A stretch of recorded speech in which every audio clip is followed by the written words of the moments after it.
Hey everybody, this is my thoughts on the current early access build of We Happy Few, which is a survival game by Compulsion Games that is pretty interesting when you look at it on paper. Now, full disclaimer, I did receive a review copy of this to take a look at, and I am appreciative of that because I probably wouldn't have taken a look at this thing until it actually hits its full release later on down the line if I wasn't given a review copy to take a look at right now. And that's because I generally don't pick up early access titles. I just wait until they hit their full release and then either do an MTO or a full review then. But in this case, the game is interesting enough in its core concept that I wanted to take a look at it early. It's a procedurally generated survival game where you're trying to escape the fictional English city of Wellington Wells, which is a 1960s dystopian city fueled by the drug joy, which makes all of its inhabitants that are on the drug ludicrously, insanely happy. The emphasis there, of course, being on insane, because anyone who's not on the drug actually sees the world the way it is, and the world the way it is pretty terrible. And thus the premise of the game is that you're trying to escape the city by any means necessary. This means that not only do you have to go around and try to survive on your own, but you also need to basically hide and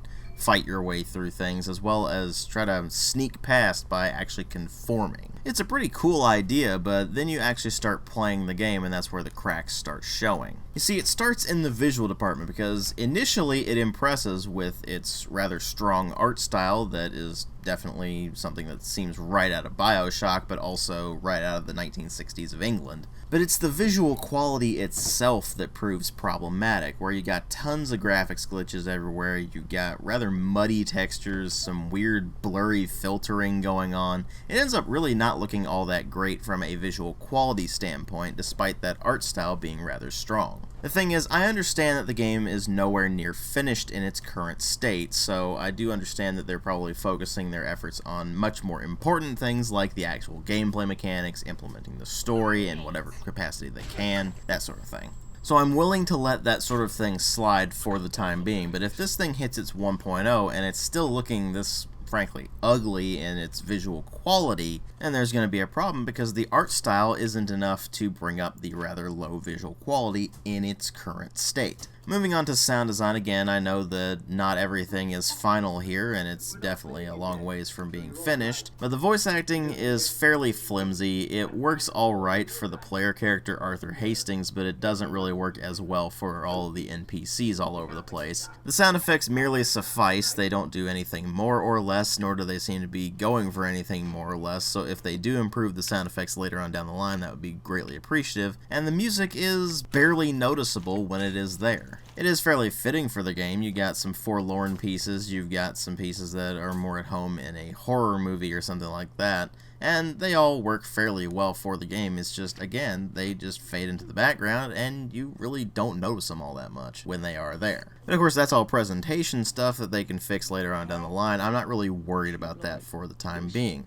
What I am worried about, however, are the story and the gameplay. Now, of course, both of these are in rather early stages as far as the game's development goes. You have the basic survival system in the game already, and you have the earliest bits of the story in there, at least from Arthur Hastings' perspective, because he's the first character they have playable in here. They have said that there's going to be other playable characters as well, but in the current early access build, we only have access to the earliest bits of Arthur Hastings' storyline, and it's basically just enough to get you going. He is a worker in the censorship office, and he comes across a story about him and his brother back before joy had clouded his mind, and you're given the option to either continue taking your joy and it ends the game right there, or you're given the option to go off of your meds, and thus you end up going into the actual story, which sees him getting kicked out of his job, and he ends up in the basically wasteland of the city. And from there on out, the gameplay really takes over because it is a procedurally generated survival game, which means that the layout of the various zones of the city is going to change depending on your individual playthrough.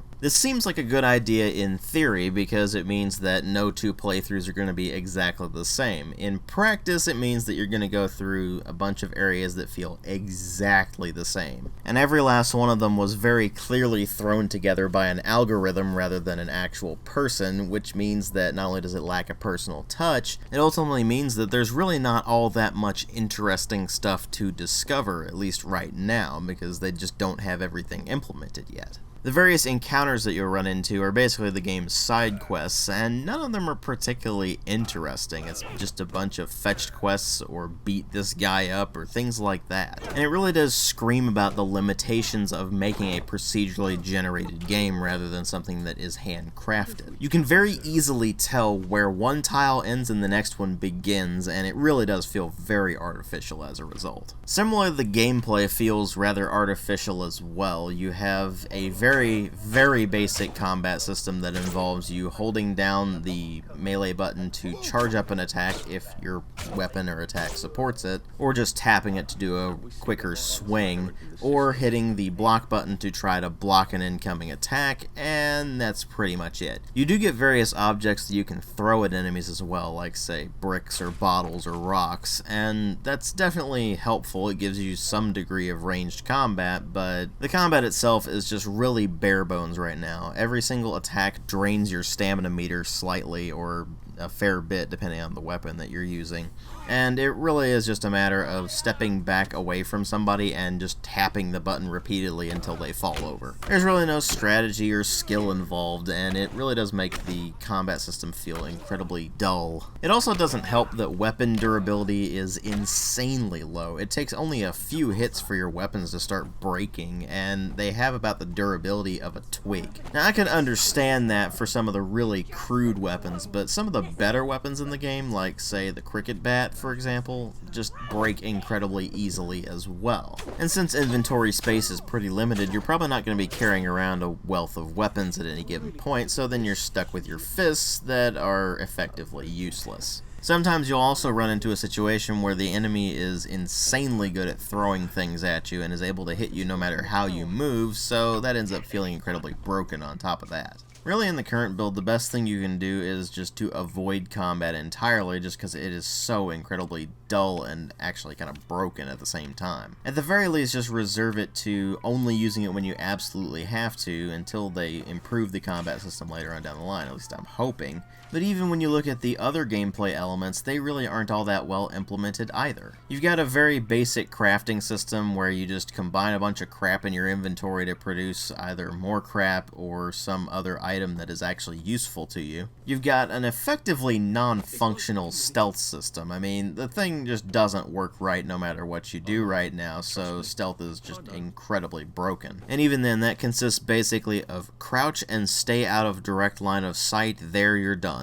Several of the quests are just flat out broken, including one that is rather amusing where you're supposed to repair a water pump, and then when you do so, all of a sudden it glitches out and there's now a big fountain in your face. I mean, just look at this, it's ridiculous. But even when the quests themselves aren't broken, the game itself is, because chances are it's going to crash on you pretty frequently. I mean, it crashed pretty frequently on me, and I only managed to play it for a bit under 2.5 hours. I stopped counting the number of crashes once I hit about 4 or so, simply because I'm like, wait a minute, this is still really early build, so it's probably going to get ironed out later on down the line. I'll just wait until that. And that's generally the feeling you get when you play the current early access build of We Happy Few. It's a matter of, let's just wait and see how this turns out. Because as it stands, the procedural generation just kind of defeats the point of exploring, the combat system is pathetic, the stealth is completely broken, and the crafting system is too simple, the survival mechanics of needing food, water, and sleep and such like that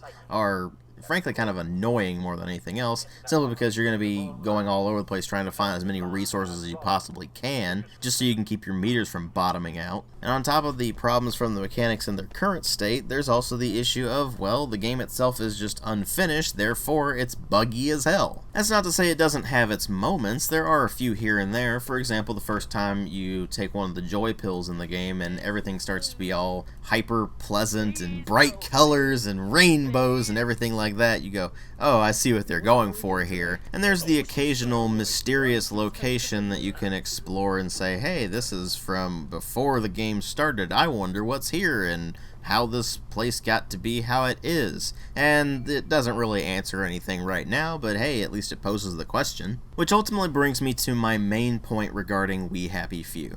In its current state, it is a complete mess.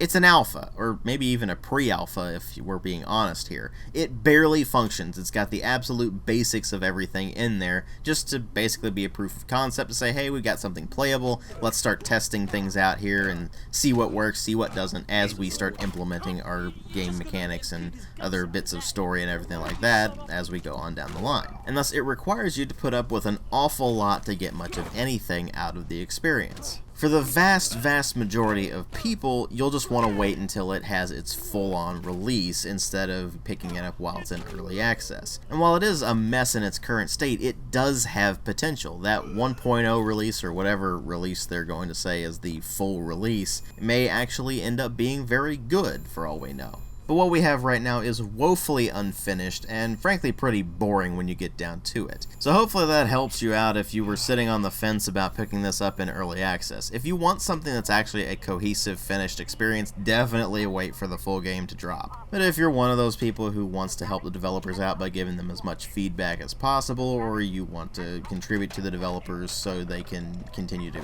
work on the game or any number of things like that, then chances are you probably already bought the early access release. If you haven't, then I hope this was helpful to you. Now, of course, I will take another look at this game once it does hit its full release, and we'll see about doing a full-on review of it at that point. But in its current state, just know that it has potential. It's just that nothing really works right as is.